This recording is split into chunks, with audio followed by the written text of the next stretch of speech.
What is up, Rad Potential YouTube? Welcome to today's video. We are getting ready to work on a 1993 Mazda RX-7 FD, and I am amped. So we've seen this car here before, and I explain it like that because I don't see, well, I guess I do see a decent amount of FDs here, but I don't see them that are this nice. And this is one of the best, cleanest FDs I think I've ever seen or ever had the privilege of working on, and appreciate the owner for letting me fix it for him. There's not a lot of people that work on these cars around here, especially people that are just like good, trustworthy shops and this, that, and the other, which is, you know, as small and rudimentary as my little shop is, knowing the people that work on your car is huge. Trusting the people that work on your car is huge. And knowing that they're going to take good care of your car is also huge. I don't trust a lot of shops to work on my stuff. I tend to do it all myself.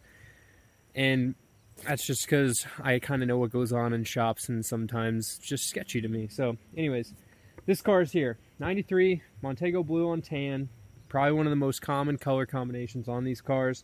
If you remember, this car was smoking a ton. Like a whole bunch. So the owner went and had the turbos rebuilt. He had two sets. One was way better than the other set. So we sent that set off to get rebuilt. I don't know who rebuilt them. Blaylock Diesel Service in Kansas is who rebuilt them. And the owner of the car knows this guy. Knew, like, I guess it had him do work for him before or whatever, so he had these rebuilt. Now, I know, and y'all are going to comment below, and I'm not an expert on these turbos, and I apologize if that was really loud, but I know from reading into the turbo stuff, new OEM Mazda gaskets. It's always nice, especially dealing with turbo stuff on an RX-7 FD, if you can buy brand new turbo gaskets for it. They're expensive, but it's worth it. So, here's the new turbos. And I mean, guys, these things are fresh. They are mint. It's very fitting, right? Put RX-7 turbos in the back of a rotary-powered pickup truck.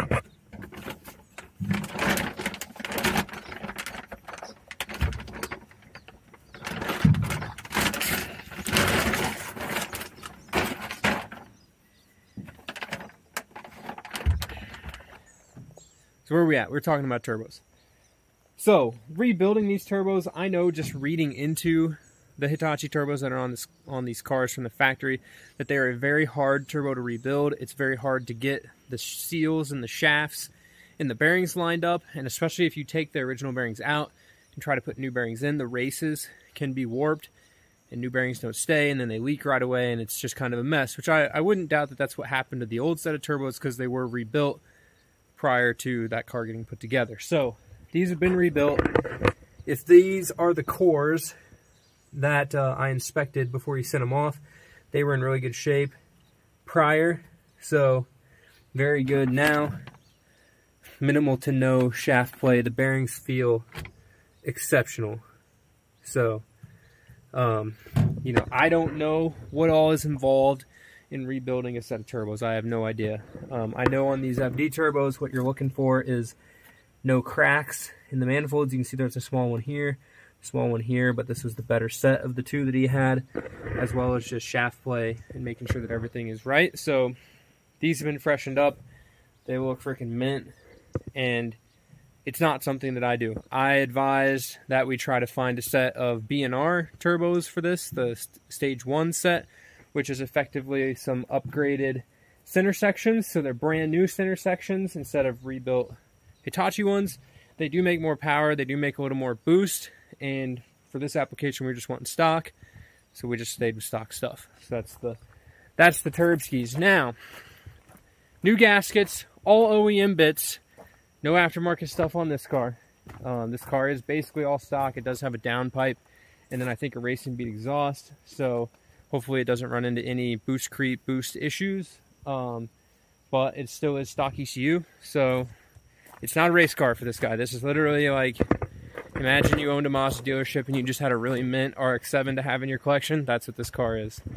So with that, we got to get the RX-8 fired up, move it out of the shop. Y'all saw we tore down the REW engine. Sorry if I kind of baited you into thinking that my RX-8's engine was blown up after the track, but it is what it is. And we're going to move this out.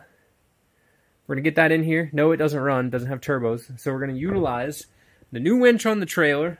Plus, if you've never seen my, I'm an engineer, guys. I figure things out and I build stuff. So I've got a D-ring in the floor, the winch now on the trailer, which means I can back my, because it's an uphill in the shop, right? So it's real hard to push a car, especially an FD with mint paint. So we're going to back the trailer up to the door. And notice the trailer will be on an uphill. The ramps will effectively be flat. And then we'll use the winch on the trailer under the car, through the D-ring in the floor with a pulley on it, back to the car. And then by pulling towards the trailer through the D-ring, it pulls the car into the shop. Let's do it.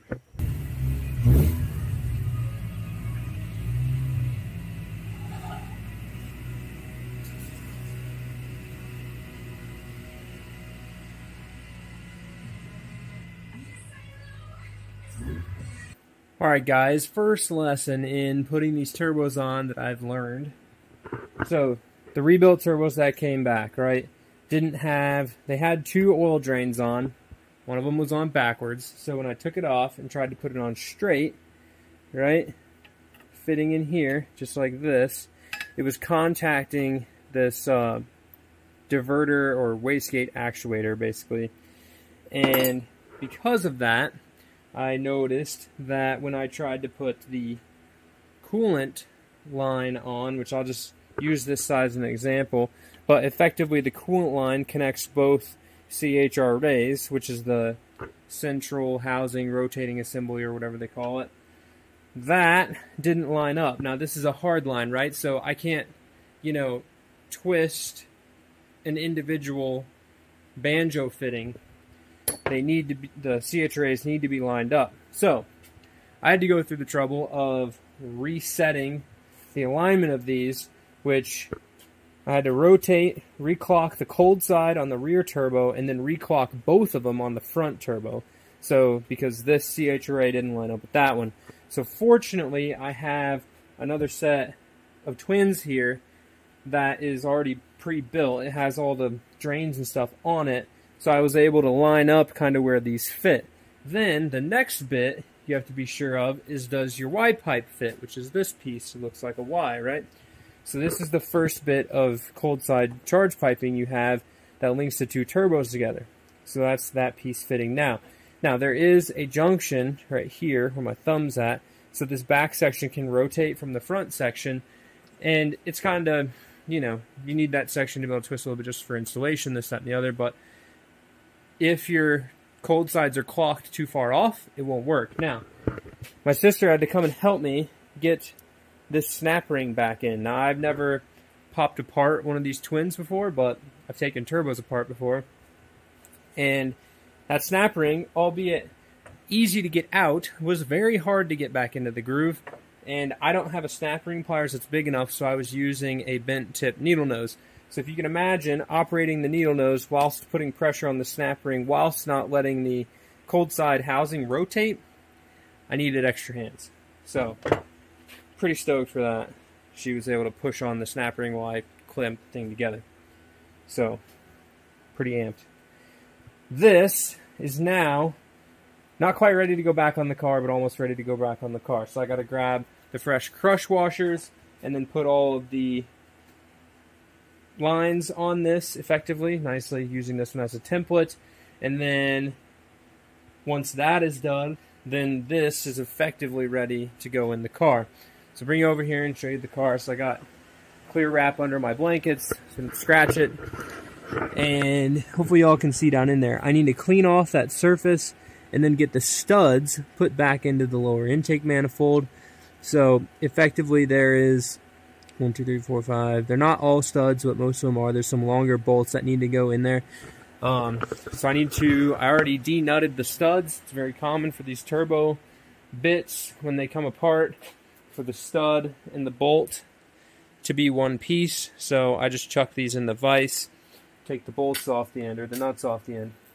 So that's that. These are also 2 of the long turbo bolts to go in there. So a few parts we got to dial in.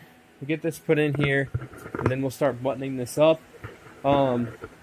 Unfortunately, my scope of work does not include cleaning up this engine bay and making it look nice. If it was up to me, I'd be in here with maybe not really a wire wheel, but something to clean up and freshen up some of these aluminum bits. When you have a car that looks this nice, it's really nice if your engine bay looks super nice. So he'll be left to clean that up, I guess, or have it dry ice blasted, or have it detailed. I don't know exactly what you would do to go clean that from there. So got to get the drains fitted. We've got to get the new gaskets for the drains on, coolant feeds, oil feeds fitted. And in doing all that, we're going to make sure we flush out all those lines. We're not jumping straight to the time lapse, just want to outline some things we're doing. So the turbos blew up, right, on the last one. Ate the bearings, wobbly as crazy, all nuts. There was oil in the car, right? In theory, the oil that comes out of the turbos is going to drain into the oil pan. Okay, so when I drained the oil out of the car, none of the proposed, let's say, bearing material would make it back up into the oil pickup. I mean, it could have, while the car was running, or this, that, and the other. So what I'm going to do is I've got some cheaper, we're not going to run it on this, but I have some cheaper parts store oil, 2050. So I'm going to fill this up with 2050. I'm going to crank the car with the turbos off. Okay, so I don't really know how high the oil level gets in a rotary. I don't think it's going to just come out of the drains. I think it'll sit down in the pan, right? I mean, it's not, I don't think the bottom of the turbo drain sits submerged in oil. So, but what I do want to see is this is the feed line for the turbo, okay, right here. And as much as this starter's not going to like cranking this over until oil comes out of that feed line, I want to see oil come out of that feed line. I want to make sure that it's clean, because there's really no good way for me, aside from taking the entirety of the top of this engine apart, which is just not in the scope of work, to make sure that this oil system is clean, right? So we're going to crank it. We're going to get oil out of that. Then I'm going to drain all this for 20 bucks, right? 20 bucks, I can confirm that oil comes out of the feed line to the turbos, and then we don't burn up those turbos first time we put it together and start it. So I'm going to do that. We're going to see oil come out of that. We'll put this in there. We'll drain all that out. I've got a fresh filter, fresh VR1 2050. We'll stick that in there, and then we'll be ready to, well, while we drain and do whatever. We'll put the turbos on before we put the new oil in, but that's where we're at. Then we'll make sure we don't have any leaks and get that going. So I think just in this video, just because yesterday, getting the car in, getting this stuff done, we're just going to be getting these turbos mounted, and then the next video will be us starting the car and getting this thing fired up. So let's get the oil in it. Let's make sure oil's coming out of there. We've also got to switch the pulleys out so that the underdrive pulleys go away. I've got factory Mazda water pump pulley, and then thanks to my buddy Eeyore at IR Performance, I have a factory Mazda alternator pulley in this box. So everything we're putting on this car, and like I said, everything that I do with these engines nowadays, building these engines, is all OEM Mazda bits. I don't like to use stuff that's not OEM Mazda. I know it's more expensive, but it's quality parts, guys. It's the stuff that works. Mazda know, they designed it. They know what's up. So let's get the oil test stuff going. We'll see oil coming out of that. We'll get the turbos mounted, and hopefully get most of this stuff buttoned up, and then basically be ready to start it.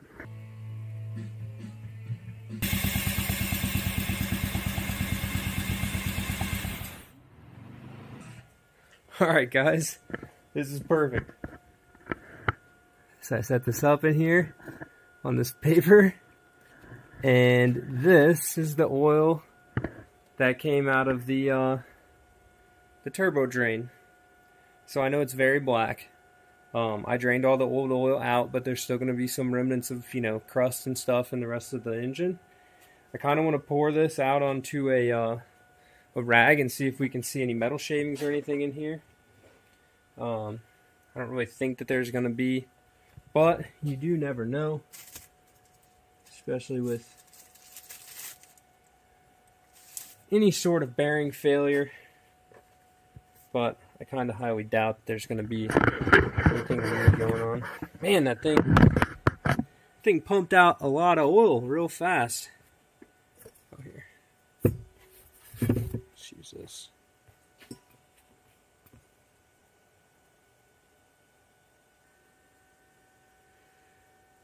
That's good. I don't see any crazy sparkles in there. Nothing too excessive. So I think what I'm going to go ahead and do is crank it for a little bit. I saw oil pressure on the dash as well. So I'm going to crank it for a little bit. And I'm going to crank it for a little bit to refill this jug up and just see if this clears up the color at all. And I think that should be a pretty good amount of oil cycled through it. No sparklies.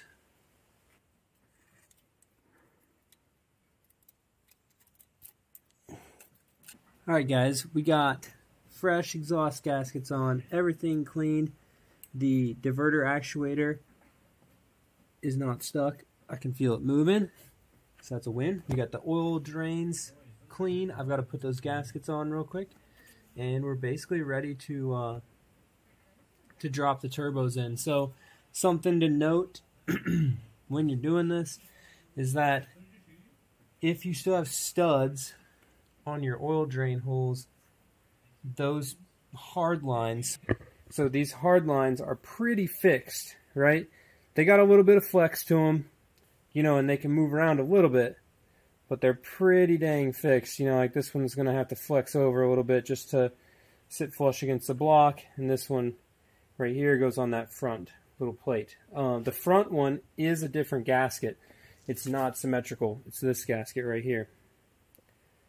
So make sure you get the right gasket for that. The rear one is a symmetrical gasket. This gasket, and this gasket are all the same. So just note that. The other thing to check while you're in here is make sure, which these are really hard to push, but make sure your wastegates function, okay? And everything opens and closes. You don't want any of this stuff being stuck. Now, like I said, I didn't rebuild these turbos, but I wiggled everything. It moves. So we know that that's good. You don't want overboosting issues. You don't want any of that stuff happening. So these drains, though, can be a chore to get in here and to get them lined up. I feel like so I had to reclock the turbos, which kind of sucked. So now I'm like ultimately super worried that these drains aren't going to fit. You know, like this one's got this shield on it. The one that was on there, which was all super fancy, nice and clean, you can see is like bent to heck and it's twisted. So it doesn't line up right. See how the two bolts on the end need to be vertical, not like cocked at an angle. If I put this one on here, they're cocked at an angle. So anyways, this is going to be fun. We're going to drop these in here. Since I don't have studs on my front gasket, I'll wait to put that one in. I'll just slide it in and put the bolts through it. The rear one I have a stud, so I need to put the gasket on there first. But get you all in position. We'll drop these in here.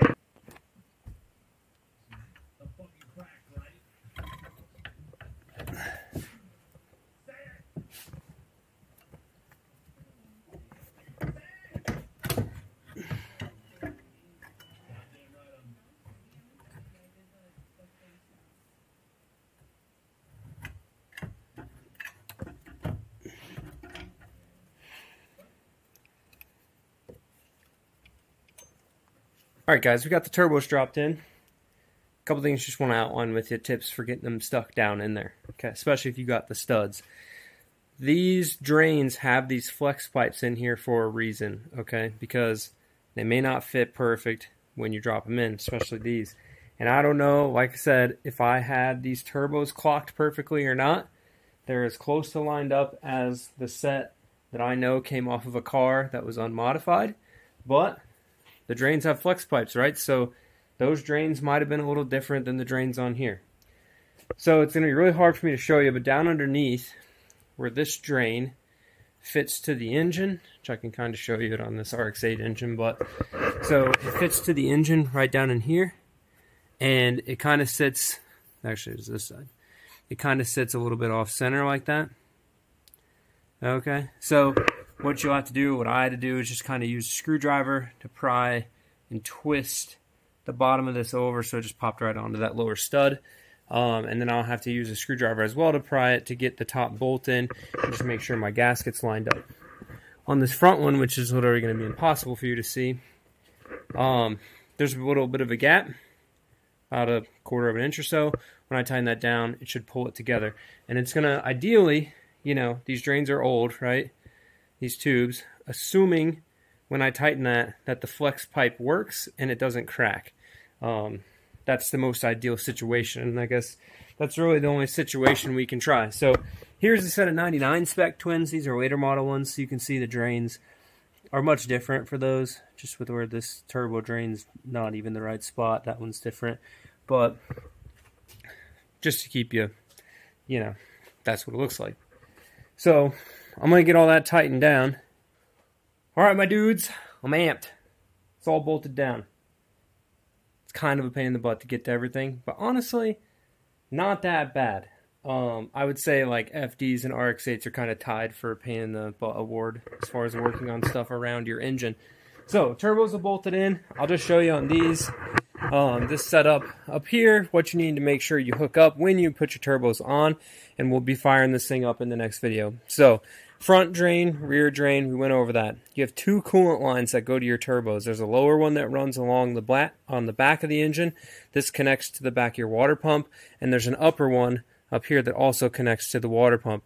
This threaded inlet is your oil feed. That's what we were pumping oil out of earlier in the video, just to make sure everything was flushed out and good. So we're also going to prime the oil system, as in I'm going to crank this thing for probably a solid 2 to 3 minutes, just a couple like 30 or 40 second intervals to make sure that the turbos have oil in them before I start it.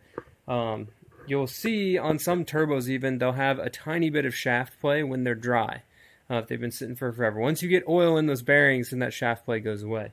So just something to note, especially with these old school journal bearing turbos. So here's your oil feed line. This right here is the coolant top port buried down back here, which you can't see, but you can see right here where my finger's at, hopefully, that port on the water neck. That's where this one connects to. It's much easier if you have the turbos off the car already, like these, to go ahead and put this hose clamp right here and this little water line that's on the front on, and then when you drop the turbos in, all you have to do is push that onto the water pump, because getting to this port is a real pain in the butt. As far as the drains and stuff, like I explained, you might have to prime, you might have to do a little bit of pulling on them. They are designed to be flexible, so hopefully they don't crack. And make sure, guys, when you do a swap like this, you know, be diligent about checking for oil leaks after you put the turbos on, and if there is a leak, take it back apart and fix it, because you don't want stuff down in here leaking. You don't want this stuff to start on fire. This would be a terrible place to have a fire, and most likely your whole car would burn to the ground, because a lot of people don't have fire extinguishers in their cars, especially these old ones, and it would be really sad to see an FD get jacked up because of this line wasn't tight, or the lines weren't tight on top of the turbos or anything. So be diligent about inspecting that stuff, especially after your first test drive, and be diligent about fixing it. So with that, guys, we're going to end today's video. It's been a long, just last day, today, this, that, and the other. A lot of stuff going on with work and with here and getting this car buttoned up. So I'm amped where we're at right now. Basically, all I've got to do is put the cold piping on, hook the down pipe up, prime the oil system. This thing's ready to go. So we're going to see all of that in the next video. But largely, ready to rock. I'm amped. These new turbos look great in here. Like I said, this is just a stock, go back together stock car, nothing too crazy. So, no tuning, no whatever, and we're unmodifying it as well. Aside from the V-mount, the V-mount's kind of a good upgrade for just, even stock. It does have an aftermarket downpipe, which I'm not too stoked about, because on these cars, if you do run aftermarket exhaust with the stock twins, you will run into some boost creep issues, because it's just too free flowy. So just keep that in mind if you are modifying your car. I know the B&R turbos, they want you to port the wastegates on those as well, the stock wastegates. So with that, guys, thank you guys very much for watching. We'll see you guys in the next video. And yeah, next video we get this thing running, we get this thing fired up, and we go for a test drive in a bone stock FD. I'm kind of excited to maybe make a little video about what it's like to drive a stock FD RX7 around. Not that I'm going to go rage back roads in this car, because it's definitely not mine, and it's definitely way out of the realm of things I'd be able to replace if something were to happen to it. But as far as just like on my test drive, we cruise it around on the back roads a little bit back here and make sure everything's good, check it for leaks. It'd be a good time to talk about an FD. And I know a lot of y'all kind of maybe know my opinion, but some of the new guys here you know, I've been around these cars a lot, and as cool as they are, I don't know that I would ever own one. At least own one that's like stock-ish. We may have an FD race car, but I would never have one that's stock. So, or at least like, I don't know. I don't think I'd ever build one. But with that, I'll quit rambling. Thank you guys very much for watching. Definitely go check out the first video on this car, which I linked at the beginning of the series when it came in all smoking and this, that, and the other. Go check out the builds of the single turbo FD I did for my buddy. Go check out building engines. We're still trying to find a housing, which I think I've got one lined out. Maybe. At least I've got a line on a couple of them for that engine. We'll get that one all ported and back together. So a lot of stuff going on. I appreciate you guys being here, supporting the channel, watching the videos, and making sure all this stuff gets done. And then also, just like, share it with your buddies. Tell your friends if they're rotary guys, even if they're not rotary guys, and they just like learning about cars. Be a good place. Would love to teach them stuff. So see you guys in the next one. Keep it rad. Let's go find this dog. Hey, should we get an FD? Should we build an FD race car? Jump. Come on. Hey. You gotta jump. This is a real one. Come here. Come here. Hey, should we build an FD race car? Come here. Should we build an FD race car? Jump. Yeah. Maybe we'll build an FD race car. Took some coaxing that time to get her to jump, but we had to make sure that question got answered right.